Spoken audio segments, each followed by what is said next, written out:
What are you doing? Well, I hope I didn't alarm you, old chap. I'm just taking gun prints.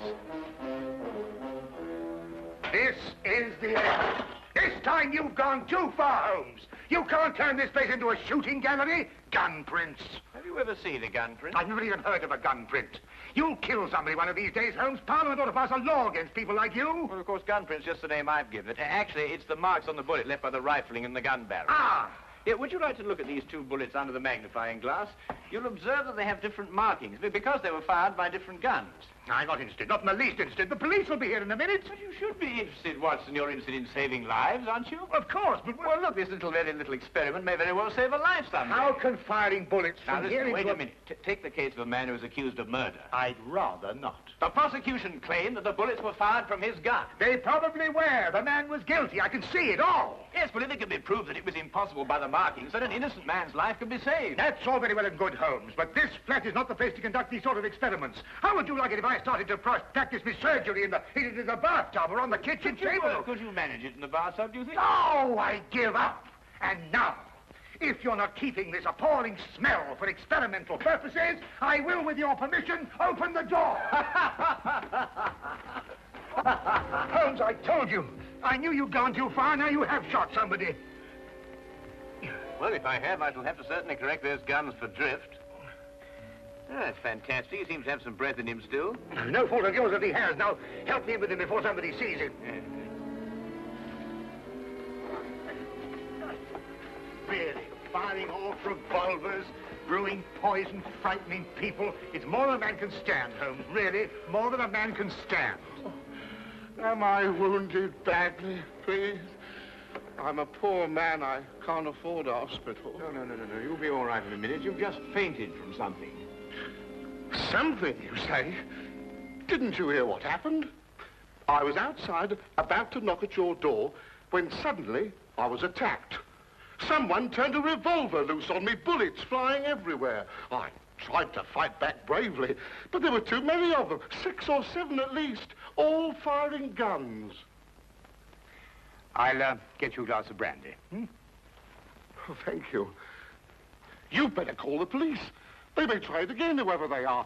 Maniacs and foreigners, I'll be bound. No. You're quite safe now. Those shots came from my revolver and were fired into that wadding over there. You mean you were the one who... Yes, I was just carrying out a little experiment. I must apologize for any shock I may have given you. And no one is after me? And not to my knowledge, Mr. Wilson. Here, will you drink this, huh? Oh, thank you. You called me Mr. Wilson just now. How did you know that was my name? Well, it's on your collar. Very shrewd indeed, you're noticing my name like that. In fact, you've got exactly the kind of mind that could help me to unravel my mystery. That is, if you're willing to lend a poor man a hand. Oh, yes, I owe you at least that. What is the mystery? But perhaps you'll get a better idea of what it is if you read this first. Yeah, it's in the wanted column. Read it for yourself. Ah, to the Red-Headed League. On account of the bequest of the late Ezekiah Hopkins of Lebanon, Pennsylvania, USA, there is now another vacancy open which entitles a member of the League to a salary of £4 a week for purely nominal services. All red-headed men who are sound in... Apply in person on Monday at 11 o'clock to Duncan Ross at the offices of the League, 7 Pope's Court, Fleet Street. Apply in person on Monday at 11 o'clock to Duncan Ross at the offices of the League, 7 Pope's Court, Fleet Street. But what on earth does it mean, the Red-Headed League? It is a little off the beaten track, isn't it? I assure you, I felt the same way as you when I read it. A vacancy? For what, I asked. I'm a dealer in second-hand merchandise, and I believe in giving value for value received. And it certainly struck me as odd that somebody was prepared to give £4 a week for nothing. But young Spaulding took a different view of it. Oh? Who is young Spaulding? Vincent Spaulding. He's my assistant, and I couldn't wish for a nicer young man. I see. Now, suppose you tell me the story as it happened, right from the beginning. From the beginning? Yes, of course. Well, it all started 2 months ago when that paper came out. I was in the shop at the time. I'm there practically the whole of my time. I'm a widower and I've got little else to do. When young Spaulding came back from lunch. Mr. Wilson, if you only knew how I wish that I had red hair like you. Huh? Don't believe it or not. Here is another vacancy for the League of Red-Headed Men. A league of what? Red-Headed Men. Well, surely you've heard of them, haven't you? Oh, I'm afraid I don't get about as much as some of you young people do. Well, I should have thought everyone would have heard of the League of Red-Headed Men. Well, at least everyone who was eligible. Now, a man like you, if he were accepted, could make himself a nice little nest egg without hardly lifting a hand. Vincent, I've told you before, there's one thing you've got to learn in life. Nobody ever gets anything except by the sweat of his brow. Value receives value. What is this Red-Headed League? Take a look at this paper yourself. How I wish my hair would change color, really I do. What a nice little nest egg I'd make for myself. Well, this doesn't make sense to me. No? Will you see the name? Hezekiah Hopkins? Yes. Oh, he was an American millionaire. Very peculiar in his ways. He was red-headed himself and had great sympathy for all red-headed men. So, when he died, he left an enormous fortune in the hands of trustees to make life easier for all red-headed men. Oh, really? Yeah, red-headed men. Uh-huh. Oh, but I couldn't apply even if I wanted to. I've got the shop here to look after. That's the whole point. The work don't amount to anything. Absolutely nothing at all. It need not interfere with a man's other occupation. Well, even so, probably millions of men would apply for it. No, this is limited to Londoners and to grown men. You see, this American started off from London and I suppose wanted to do the old town a good turn. And then again, I hear it's no use applying unless your hair is a real fiery red. Huh. Do you think my hair is red enough? Oh, I've never seen any redder. I could use the money. There's all sorts of repairs I could do, and... Vincent, I'm going to investigate this league. Lock up the shop. You're coming with me. Yes, sir. You're right. It is fiery red, isn't it?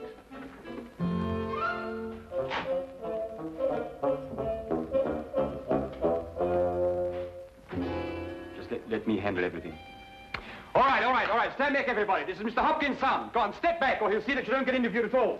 Mr. Hopkins, this way. Thank you for applying, Mr. Emerson. Your name will be kept on file, and in the event you are chosen to fill the vacancy, I'll get in touch with you immediately. Thank you, Mr. Ross. I do hope I win. My family and me could do with the money. We shall see what we shall see, Mr. Iverson. Thank you so much.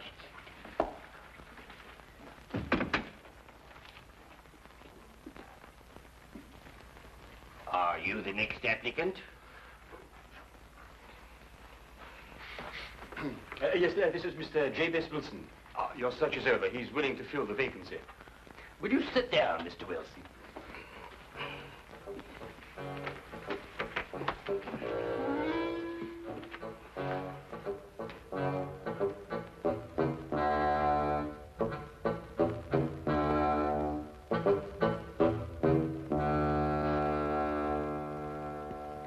I've never seen anything like it. I told you, Mr. Wilson. It's extraordinary, beyond belief. Congratulations. It would be an injustice to hesitate. Oh, I've got the position. You have. You will, however, excuse me for taking an obvious precaution. There are tears in your eyes. I perceive all is as it should be, but we have to be careful, for twice now we have been deceived by wigs, and once by paint.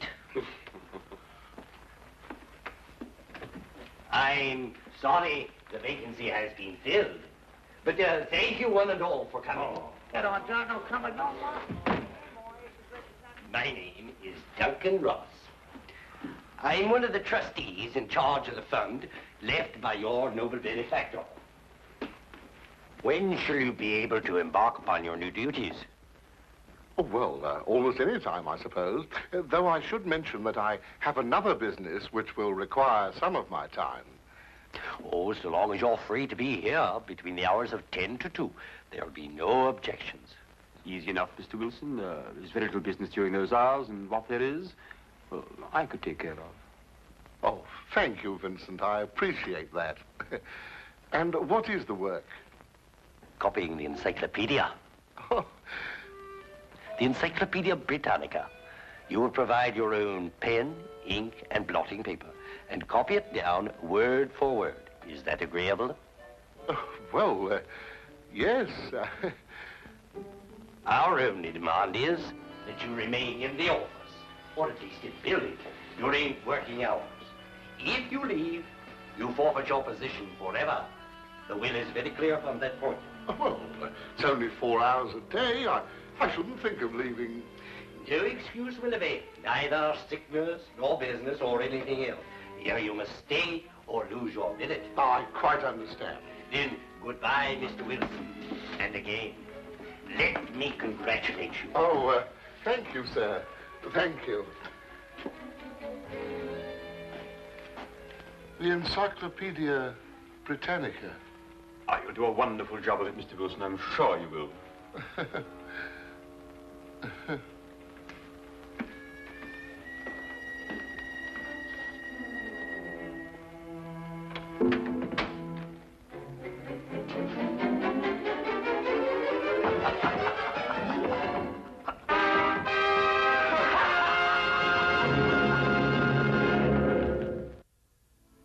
The first word was Arkan.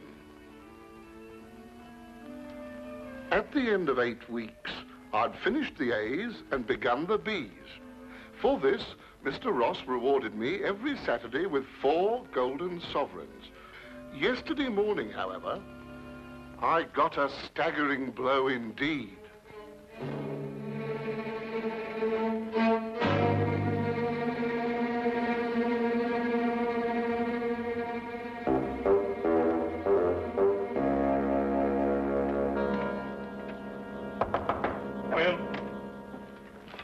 Mr. Milford? Yes, what can I do for you? What's happened to Mr. Ross? Mr. Who? Mr. Ross, Duncan Ross, in office number 4. He's gone. What's happened to him? Just a moment, let me look him up in my files.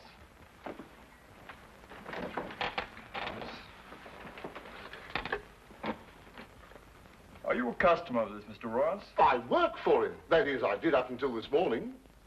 What did you do? I copied the encyclopedia. You copied? The Encyclopedia Britannica. Wouldn't it have been cheaper buying another encyclopedia rather than going to all the trouble of copying it? You don't understand. That's the work the Red-Headed League required me to do. Look here, my good man. If this is a joke, I fail to see the humor. If it isn't, it's my duty to inform you that office number 4 was rented temporarily to William Morris, an accountant. I never heard of Duncan Ross, nor the Red-Headed League in all my life, and I'm certain they never existed. I got the home address of William Morris, but when I arrived there, it turned out to be a factory making ladies' unmentionables. No one had ever heard of William Morris or Duncan Ross. My word, you really were on a wild goose chase, weren't you? After that, I didn't know quite what to do. The whole experience was so embarrassing, I could hardly make myself tell it to Spaulding. Then, quite naturally, you thought of me. Oh, as I said before, I'm not a rich man. If I don't locate the League or find out what happened to them, I stand to lose £4 a week. You don't stand to lose anything, Mr. Wilson. You can't lose something you didn't possess in the first place. And the story is probably a pack of lies in any case. Holmes. And if it isn't, you've no reason to complain. You're £30 richer by your experience, not to mention the invaluable knowledge you've gained on every subject under the letter A. If I were you, Mr. Wilson, I'd be quite grateful and forget about the whole affair. Good day to you, sir. Well, I hardly expected this kind of treatment. If you should discover a corpse at your second-hand shop in an old cello case, you're perfectly welcome to return. In the meantime, I have an experiment to conclude. I'm going to find out if firing a gun in a house is illegal. If it is, you can rely on me to report you. Holmes, what on earth persuaded you to behave like that? Yes, it was rather unseemly behavior, wasn't it, Watson? Right. But absolutely necessary, I assure you. But why? Well, if I tell him I was willing to take on his case, he'd probably give me away to the wrong party. Why burden him with the necessity of having to keep a secret? Then you mean you're going to take the case? I wouldn't miss finding out about the Red-Headed League for all the tea in India. China, Holmes. Do you think it could be a prank, some sort of wild practical joke on Mr. Wilson? Well, at £4 a week for 8 weeks, the joke would be on someone else. It is a considerable sum, isn't it? The case, as I see it, breaks down into two whys. I think I know the first why, but the second why eludes me. Well, which is the why you know and which is the why you don't know? Well, why was the League formed? Now, that's obvious. To keep Wilson out of the shop for a certain number of hours a day. But why is the why that I want to know? Well, why is the why that you want to... I see. You mean somebody tried to get Wilson out of his shop in order to steal something from him? No. The case is too elaborate to justify stealing from so small a shop as Wilson's.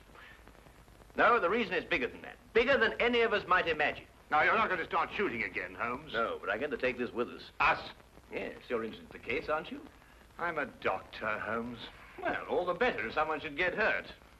This started out to be such a peaceful morning, and an old friend of mine was coming from India, and we were going to spend the day together. And now look what you've talked us into, the Red-Headed League. Yes, exciting, isn't it?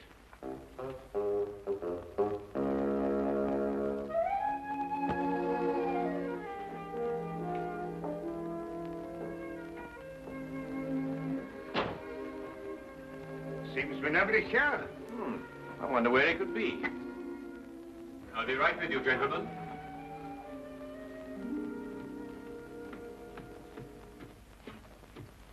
May I help? I'm sorry, I was occupied in the cellar. I hope I haven't kept you waiting. Not at all. My friend here is interested in making a purchase. Mm-hmm.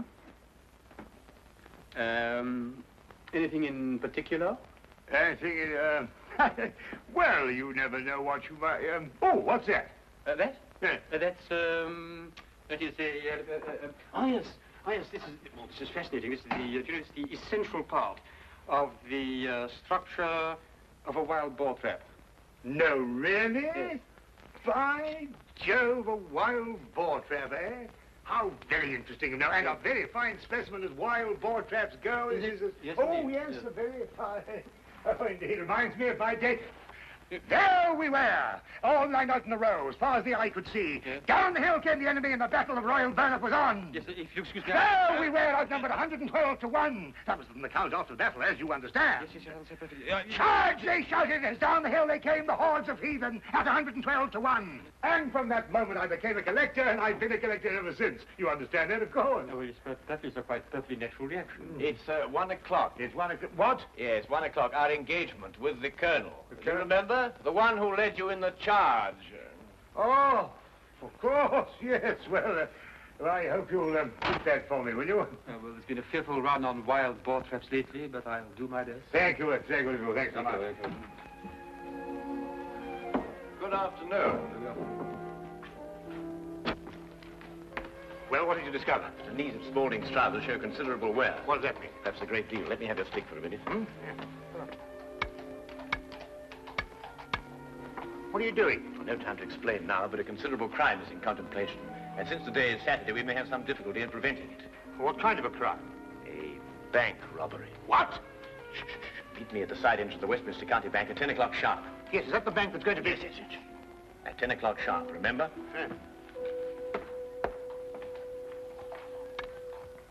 The basement vaults of the Royal Westminster Bank, as you can see, they are impregnable.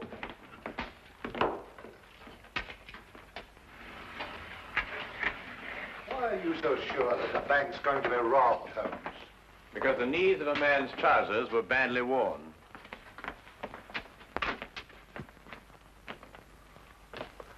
I can't see how they can possibly get in here.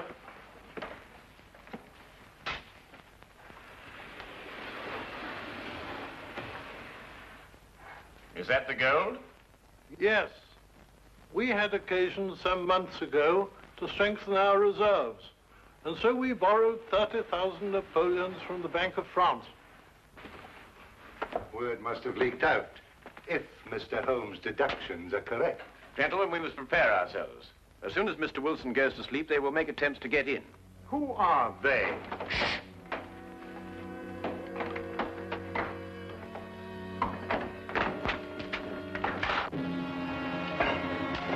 Get back.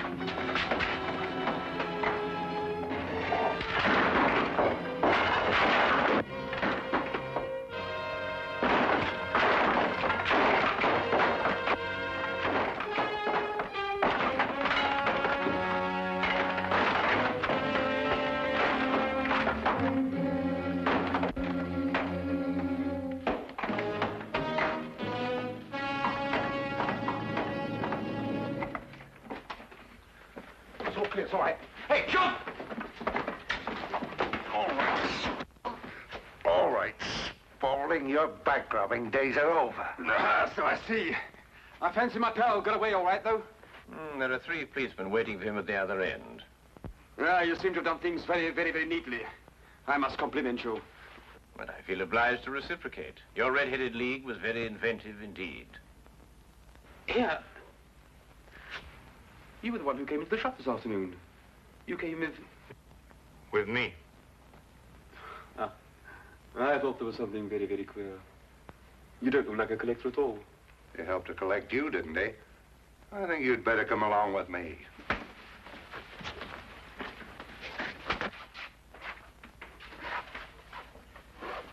I don't know how the bank can repay you, Mr. Holmes. I've been more than amply repaid, Mr. Merriweather, by having one of the most unique experiences of my career.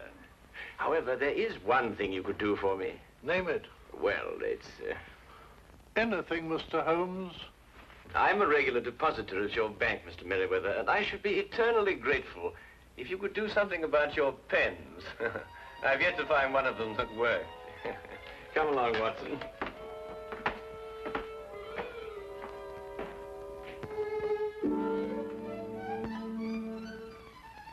What I shall never understand is how you suddenly knew there would be a bank robbery. Well, if you remember, when we visited the second-hand shop, Spaulding was in the cellar. I didn't pay much attention to it at the time, but later on I noticed that the knees of his trousers were badly worn, as if he'd spent some time kneeling, doing some sort of burrowing work. But burrowing where? Perhaps from the cellar to the next building. The moment the thought occurred to me, I whisked you outside and surprised you by tapping on the pavement with your stick. You certainly did. Oh, I'll just go and see who it is.